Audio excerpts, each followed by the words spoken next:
সন্ধ্যার সরকারি কলেজে আয়োজিত অনলাইন ক্লাসে তোমাদের স্বাগতম জানাই। আমি তোমাদের সঙ্গে আছি ডক্টর শাহ মোহাম্মদ মাহবুব আলম, উদ্ভিদ বিজ্ঞান বিভাগ সহকারী অধ্যাপক এবং বিভাগীয় প্রধান। আজকে আমি দ্বাদশ শ্রেণীর জীববিজ্ঞানের বায়োটেকনোলজি বা জৈব প্রযুক্তি শুরু করেছিলাম এবং গত ক্লাসে আমি টিস্যু কালচার নিয়ে আলোচনা করেছিলাম। টিস্যু কালচারের পরবর্তী অংশটুকু আমি আজকে তোমাদের আলোচনা করব। তো আমরা এক্সপ্ল্যান্ট নির্বাচন পর্যন্ত ছিলাম। এক্সপ্ল্যান্ট কি তোমরা জানো যে এক্সপ্ল্যান্ট হচ্ছে পার্ট অফ এ প্ল্যান্টস, একটা উদ্ভিদের অংশ যেটি আমরা কালচার করে থাকি ফর টিস্যু কালচার। তো আজকে আমি এই পুষ্টি মাধ্যম থেকে শুরু করব।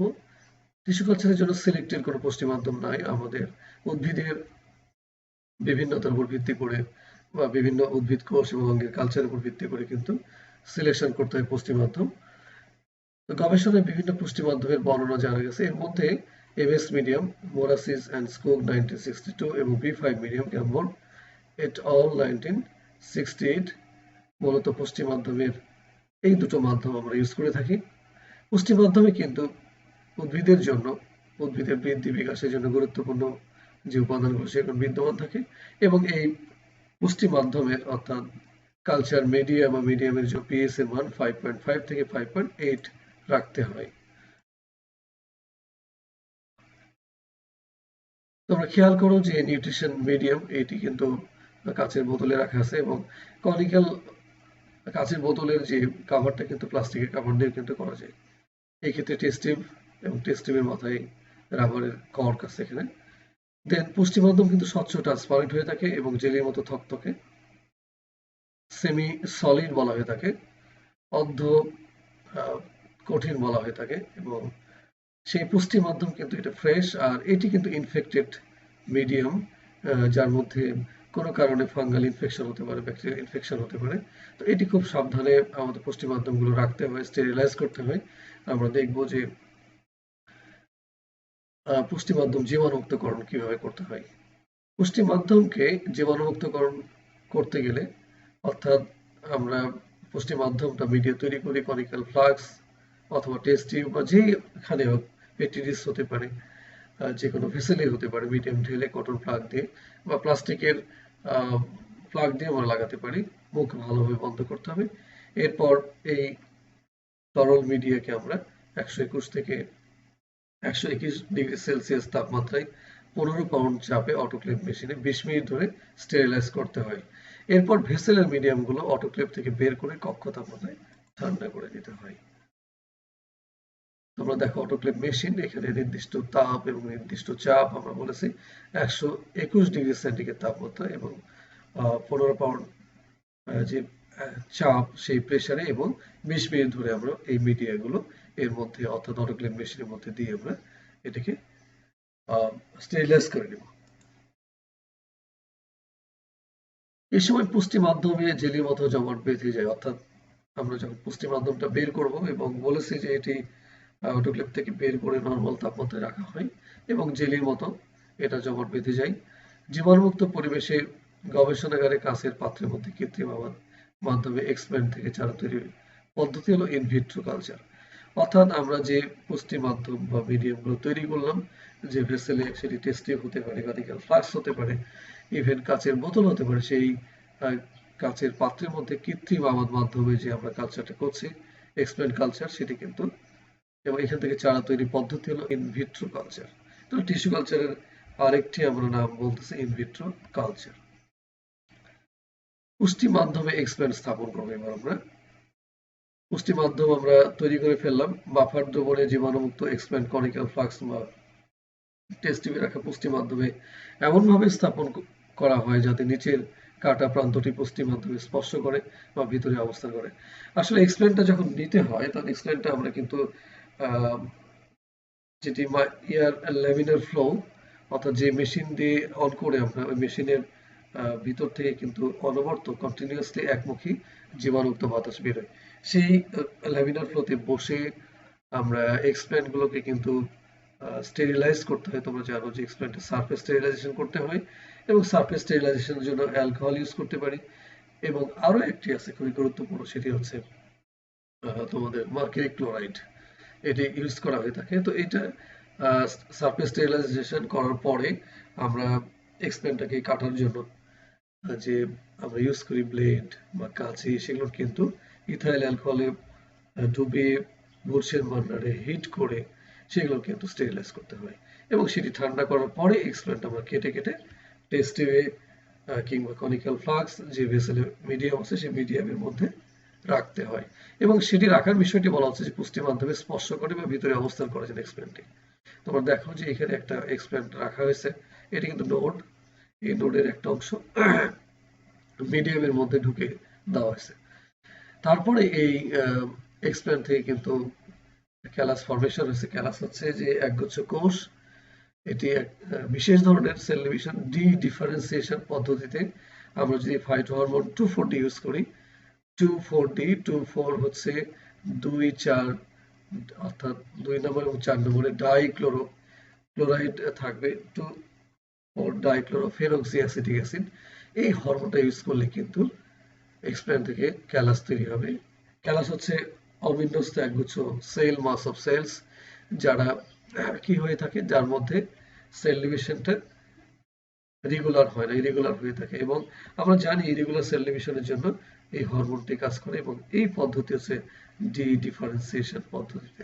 তো আমরা জানবো এগুলো পরবর্তীতে। দেন এই ক্যালাস থেকেই কিন্তু এক্সপ্ল্যান্ট গুলো আবার ডেভেলপ করে।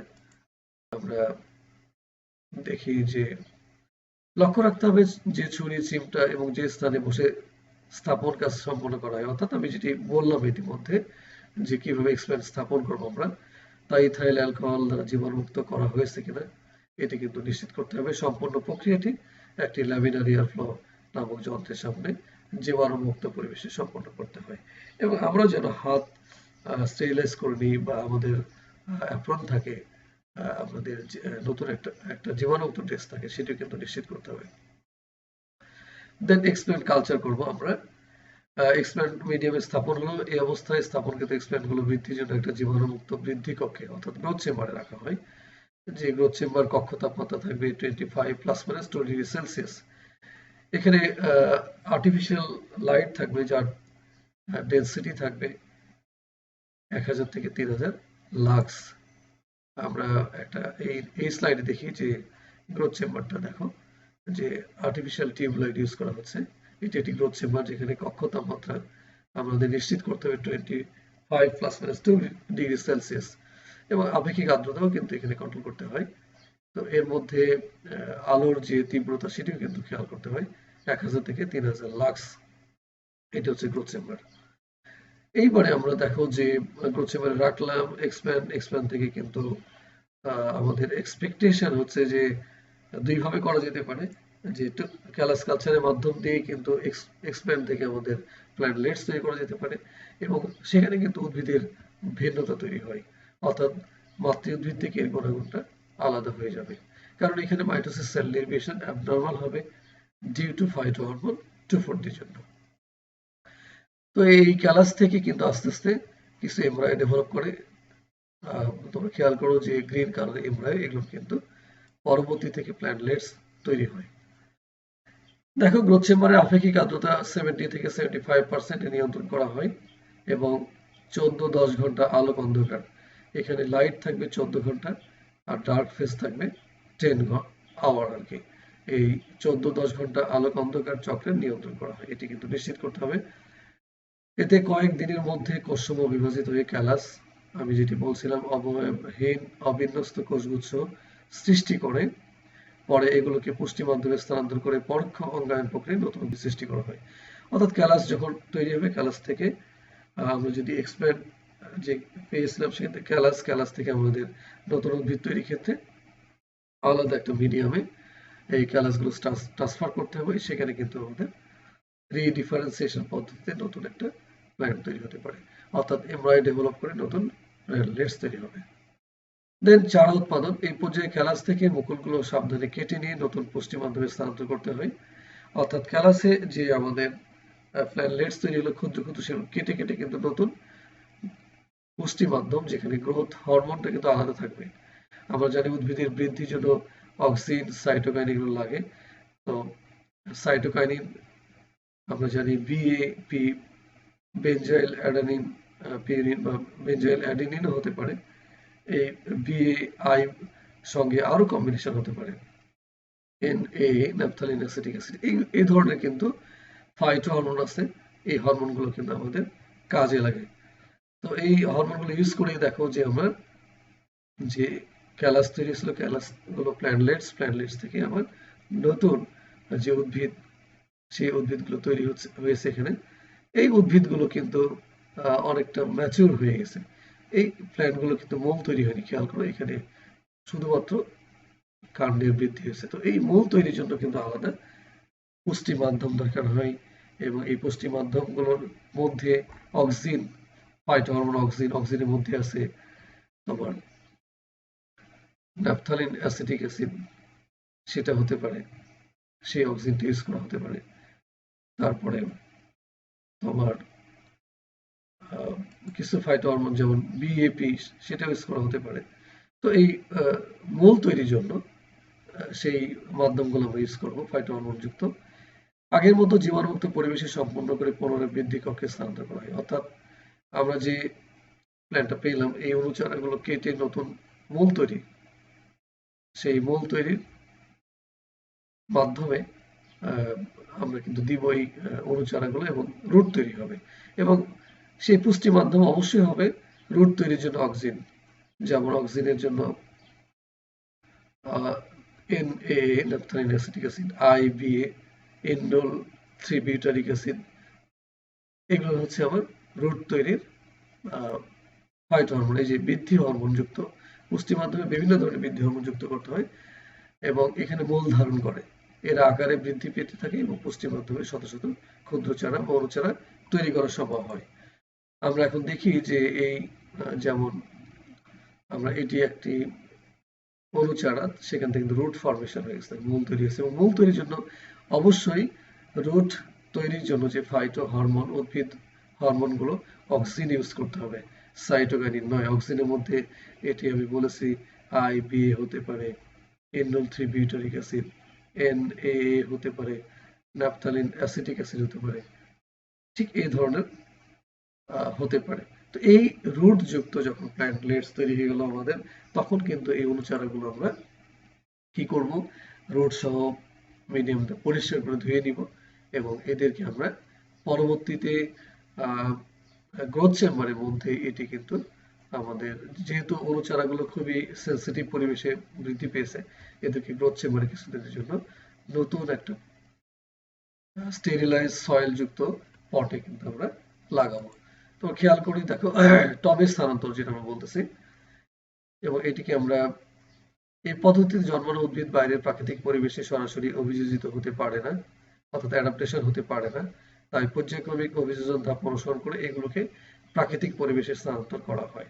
প্রথমে চারাগুলোকে টবে জীবাণুমুক্ত মাটিতে স্থানান্তর করে নিয়ন্ত্রিত স্থানে রাখা হয়, এবং কয়েকদিন পরে পরিমিত পানি দেওয়া হয়। এবং এখানে কিন্তু ওই যে গ্রোথ চেম্বারের যে টেম্পারেচার 25+-2°C তাপমাত্রা বজায় রাখতে হবে, আপেক্ষিক আর্দ্রতা 90 থেকে 100% হতে হবে, এগুলো নিয়ন্ত্রণ করতে হবে। তাহলে দেখো যে আমরা এই গ্রোথ চেম্বারের মধ্যেই এই চারাগুলো কিন্তু লাগিয়েছি, এটি টবে লাগানো হয়েছে, এটিও টবে, এবং এটিও। তো এই বেসিক্যালি এই চারাগুলো কিন্তু আমরা গ্রোথ চেম্বার থেকে হয়তো বাইরে অ্যাডাপ্টেশন, অর্থাৎ খাপ খাওয়ানোর জন্য অ্যাক্লিমাটাইজেশন বলা হয়, তার জন্য কিন্তু গ্রোথ চেম্বার থেকে বের করে প্রাকৃতিক বা সানলাইট যেখানে পড়ে সেখানে কিছু সময়ের জন্য, প্রথম দিন হয়তো 10 মিনিট, পরের দিন 20 মিনিট, ঠিক এইভাবে 5 দিন হয়তো 20 মিনিটের মধ্যে রাখলাম। দেন আস্তে আস্তে এগুলোকে প্রাকৃতিক পরিবেশে কিন্তু 6 ঘন্টার মধ্যে, 6 ঘন্টা রাখা যেতে পারে, 3 ঘন্টা, 2 ঘন্টা, আমরা এটা ট্রায়াল এবং এরর মেথডের মাধ্যমে সিলেকশন করব। যেটি আমরা সিলেকশন করা হয়ে গেল, তখন চারাগুলো যদি সার্ভাইভ করে আমরা এটি মাঠে স্থানান্তর করব।